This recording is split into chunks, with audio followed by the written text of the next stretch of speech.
வணக்கம் நேயர்களே. லவ்தேத்தூர் இயேசுஸ் கிறிஸ்துஸ். இயேசு கிறிஸ்துவுக்கு புகழ். இறைவனின் அன்பும் அருளும் அமைதியும் உங்கள் உள்ளத்தையும் இல்லத்தையும் இன்றும் என்றும் நிரப்புவதாக. இவ்வாழ்த்துடன் இன்றைய ஒலிபரப்பை தொடங்குகின்றது நம் வத்திக்கான் வானொலி. நண்பர்களே, இஞ்ஞாயிறன்று திருச்சபை திருக்குடும்ப திருவிழாவை சிறப்பித்தது. இவ்விழாவை ஒட்டி உங்களுக்கென இன்றைய குடும்பங்கள் பற்றி பேசுகின்றார் அருள் தந்தை தங்கராஜ், வேலூர் மறைமாவட்டம்.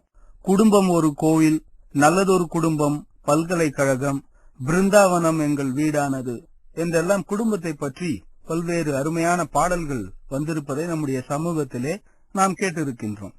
குடும்பம்தான் மனிதனின் ஒரு கனவு இல்லமாகவும், குடும்பத்திலே நடமாடும் சூரியன்கள், நடமாடும் சந்திரன்கள், நடமாடும் நட்சத்திரங்கள் வாழும் ஒரு குட்டி ஆகாயமாக ஒவ்வொரு குடும்பமும் திகழ்வதை நாம் பார்க்கின்றோம். இந்த குடும்பமானது ஒரு ஆலமரம் என்று சொல்லப்படுகிறது. ஆனால் இன்றைய சூழ்நிலையிலே குடும்பமானது ஒரு சவுக்கு மரமாக அல்லது ஒரு மூங்கில் மரமாகத்தான் இருப்பதை நாம் இப்பொழுது உணர்ந்து கொண்டு வருகிறோம். ஏனென்றால் குடும்பங்கள் சிறியதாகிக் கொண்டிருக்கின்றன. முந்தைய காலத்திலே குடும்பமானது பறந்து விரிந்து பெரிய ஆலமரமாக இருந்தது. பல பிள்ளைகளோடு பெற்றோர்கள் வாழ்ந்த அந்த காலம் மாறி இன்று ஒரு குழந்தை, 2 குழந்தை என்று பெற்றெடுத்து மிகச் சிறிய குடும்பங்களாக வந்து கொண்டிருப்பதை நாம் பார்க்கின்றோம்.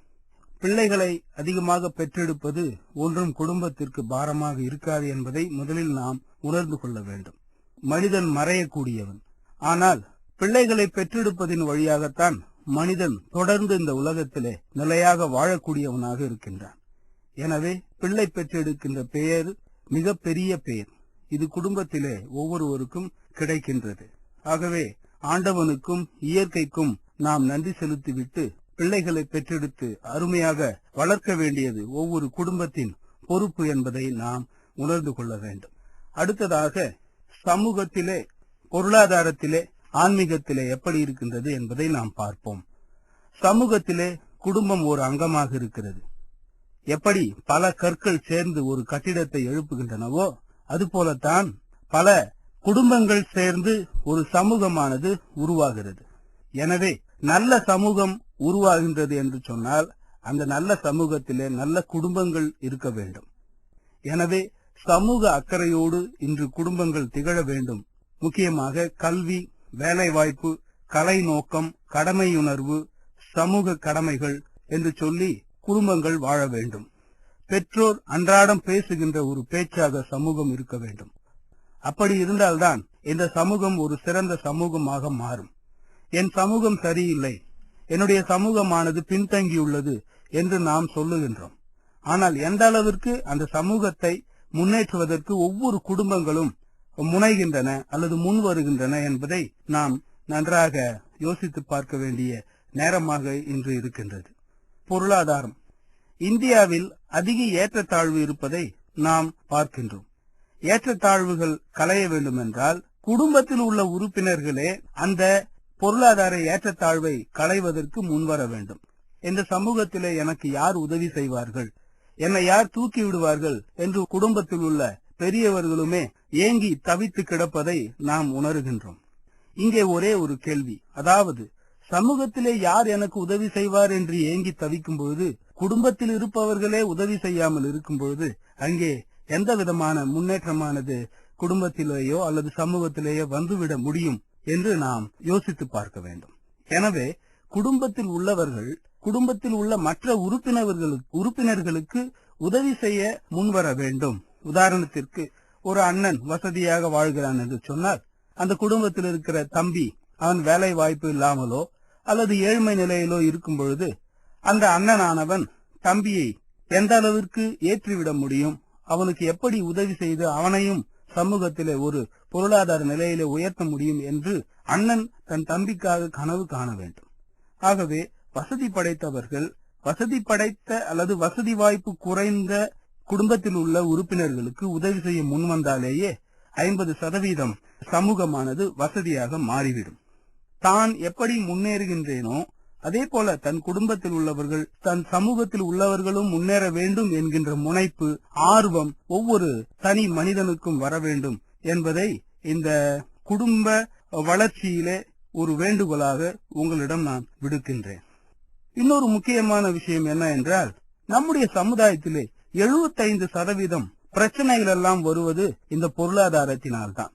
யார் வசதி இல்லாமல் இருக்கிறார்களோ அல்லது வசதி யார் அதிகமாக படைத்திருக்கிறார்களோ இவர்களால் தான் அதிகமாக பிரச்சனை வருவதை நாம் பார்க்கின்றோம். ஒரு சிலர் வசதி குறைவாக இருப்பதனால் அவர்கள் குற்றங்களில் மாட்டிக்கொண்டு அல்லல் படுவதையோ அல்லது வசதிகள் அதிகமாக இருப்பதாலும் குற்றங்களில் மாட்டிக்கொண்டு தவிப்பதையும் நாம் பார்க்கின்றோம். ஆகவே இவையெல்லாம் போக வேண்டும் என்றால் அனைவரும் வளர வேண்டும், சமத்துவம் வளர வேண்டும் என்று ஒவ்வொரு தனி மனிதனும் யோசித்து குடும்பத்திலே ஒருவருக்கு உதவி செய்ய முன்வந்தால் நிச்சயமாக குடும்பமும் வளர்ச்சி பெறும், அந்த சமூகமும் வளர்ச்சி பெறும். அடுத்ததாக குடும்பம் ஆன்மீகத்தில் எப்படி இருக்கிறது என்பதை நாம் சற்று யோசித்து பார்ப்போம். நம்முடைய இந்திய சமூகத்திலே ஆன்மீகமானது மிக ஆழமாக இருக்கிறது. ஒவ்வொரு தெருவிலும் ஒரு கோவில் இருப்பதை நாம் பார்க்கிறோம். அது இந்து கோவிலாக இருக்கலாம், இஸ்லாமியர் கோவிலாக இருக்கலாம், அல்லது கிறிஸ்தவருடைய கோவிலாக இருக்கலாம். எது என்னமோ, ஆனால் நம்முடைய சமூகத்தை பொறுத்தவரையிலே ஆன்மீகம் ஆழமாகத்தான் இருக்கிறது. ஆனால் இந்த ஆன்மீகமானது வாழ்விலை செயல்படுத்துவதில் தான் பிரச்சனைகள் அதிகமாக இருக்கின்றன. உதாரணத்திற்கு, நான் கடவுளை அதிகமாக நேசிக்கிறேன் என்று சொல்லிவிட்டு குடும்பத்தையோ அல்லது சமூகத்தையோ ஒருவன் வெறுத்து வாழ்கிறான் என்று சொன்னால் நிச்சயமாக அங்கே உண்மையான ஆன்மீகம் அவனிடம் வளரவில்லை என்று தான் அர்த்தம். எனவே ஆன்மீகமானது சமூகத்திலும் குடும்பத்திலும் பிறர் நலத்திலும் கலக்க வேண்டும். இதுதான் உண்மையான ஆன்மீகமாக இருக்க வேண்டும்.